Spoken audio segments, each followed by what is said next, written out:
Il y a quelques mois en arrière, j'étais allé visionner le film Thunderbolts, sauf que je n'avais pas pu faire une review. J'avais beaucoup aimé le film. J'avais un peu lâché Marvel depuis qu'ils avaient foutu Thor, Mutakala dans Love and Thunder, ceux qui Love and Thunders.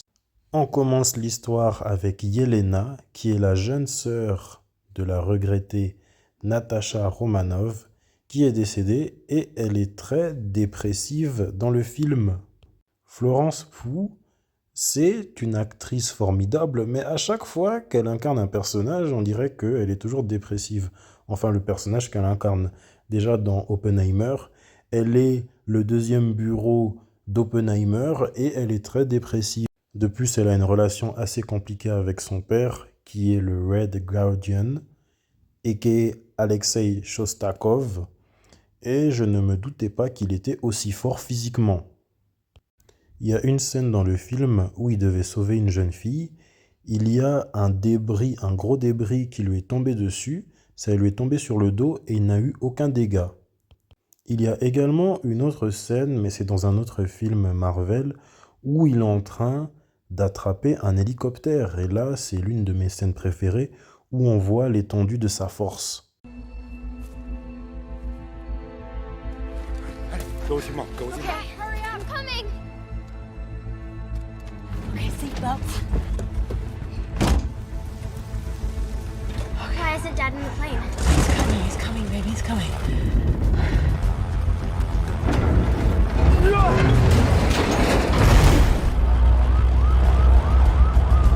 Bon, ce n'était pas un hélicoptère, mais sa force physique, elle est énorme.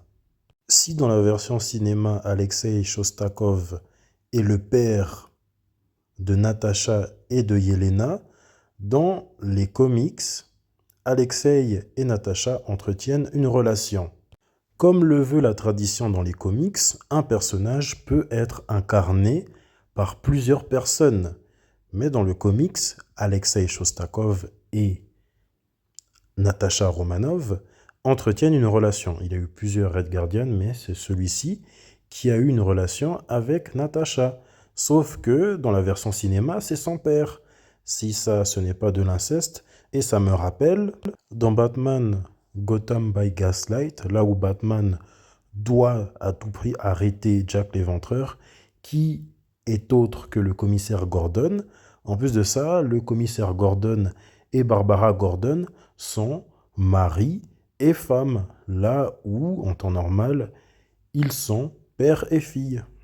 Oui, de nouveau de l'inceste. De plus, je n'oublie pas qu'il y a un comics où Wanda Maximoff et Pietro Maximoff, qui sont des frères jumeaux, ils sont en train d'entretenir des relations, ils sont en train de se faire des bisous derrière un buisson sous le regard de Wolverine. Yes, yes, yes, Sweet Alabama. Le US Agent, très égoïste au début, jusqu'à ce qu'il se rende compte que le travail d'équipe compte, et j'ai été choqué de ses capacités surhumaines. Je pense même qu'il est plus puissant que Steve Rogers. Il y a une scène où il a sauté très haut, mais j'ai été abasourdi.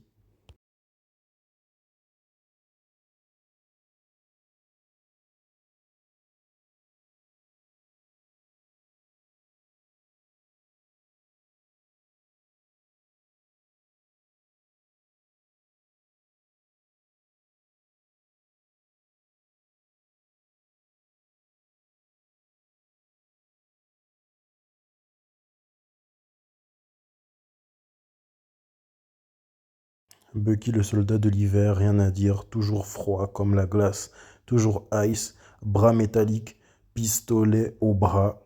En plus, il les avait capturés en crevant les roues, si je me rappelle bien, à l'aide d'une chaîne, comme Ghost Rider. Ghost, je ne sais pas si c'est une héroïne ou une vilaine, mais pour moi, c'est une héroïne parce que c'est elle qui a mis fin à la vie de Taskmaster. Hein. Pour nous, les fans, ça nous a rendu service parce que cette incarnation de Taskmaster, on ne l'aimait pas. Bon, il y a aussi les scènes de combat que j'ai aimées.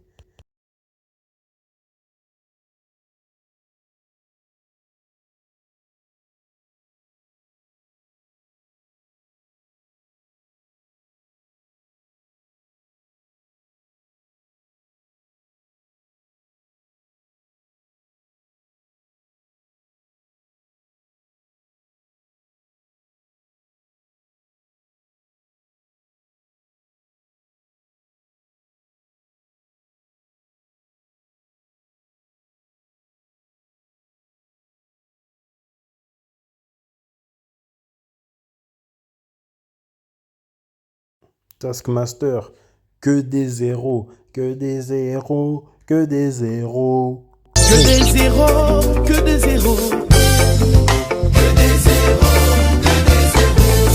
Même si Sentry est inspiré de Superman, j'ai bien aimé le fait qu'ils ont fait l'effort de le différencier de Superman en rendant Bob assez fragile et maladroit malgré sa puissance cachée. Et par rapport à Void, j'ai beaucoup aimé son design. Ils ont essayé de faire quelque chose de différent. Ça m'a directement fait rappeler les Sons-Cœurs dans Kingdom Hearts, avec les yeux jaunes qui brillent.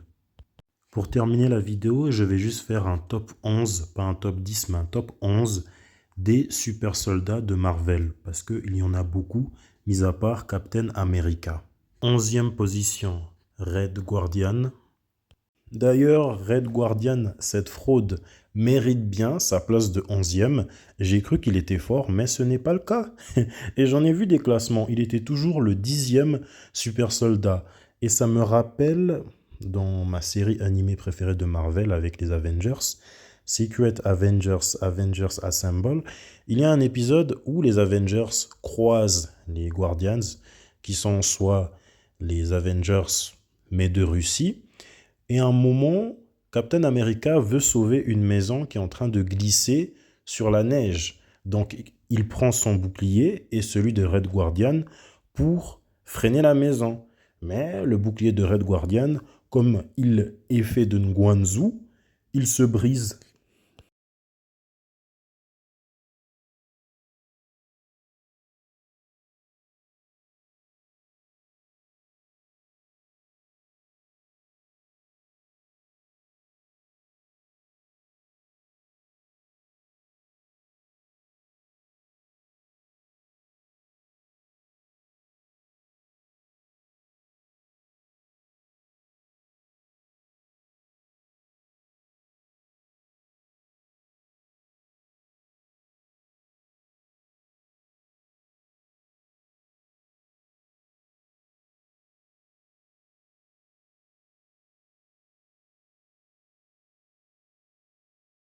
En 10e position, toujours rouge, Red Skull.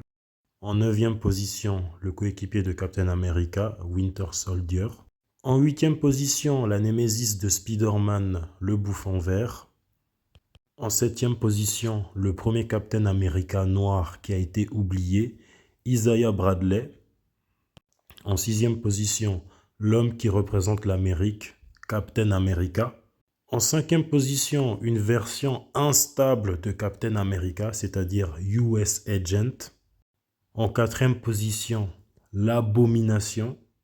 En 3e position, Red Hulk, qu'on a pu voir récemment dans Captain America Brave New World. En 2e position, le guerrier de Jade, qui se met toujours en colère, Hulk. Et pour finir, en première position, Sentry. D'ailleurs, dans le film, son costume est comic accurate.